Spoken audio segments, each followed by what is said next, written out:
સંસ્કારની મહેક સાથે સમાજનું ગૌરવ વધારીએ. આપણે સંસ્કારની મહેક સાથે સમાજનું ગૌરવ વધારીએ. આ એકતાના મંડપ નીચે આજે નવયુગલોને વધાવીએ. સાથ સહકાર અને સેવાના સંગમો, સાથ સહકાર અને સેવાના સંગમો આપણે સૌ મળી રાવણ સમાજનું નામ ઉજાડીએ. આપણે સૌ મળી રાવણ સમાજનું નામ ઉજાડીએ.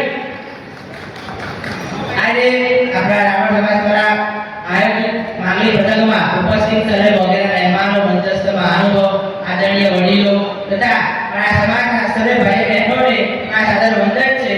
તથા મને આજે ગર્વ અનુભવ થાય છે અને આનંદ અનુભવ થાય છે, કારણ કે સમૂહ લગ્ન એક પ્રસંગ નથી.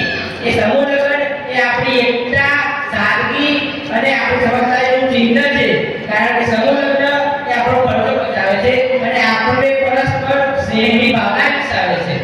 આ સમૂહ લગ્નમાં આજે જે નવયુગલોએ પ્રોગ્રામ ભેગા પાડ્યા છે તેમનો હૃદયપૂર્વક આભાર માનું છું. તથા આ સમૂહ લગ્નને આ કાર્યક્રમને જેને પાર પાડ્યો છે તેવા આપણા આયોજકો, દાતાઓ, જેને તન, મન અને ધનથી યોગદાન આપ્યું છે તેવા સર્વેનો આભાર માનું છું. અને તો એટલું જ કહીશ કે આપણે સૌ આ સમાજ આ આપણી ઓળખાણ છે. આ સમાજ આ આપણી ઓળખાણ છે.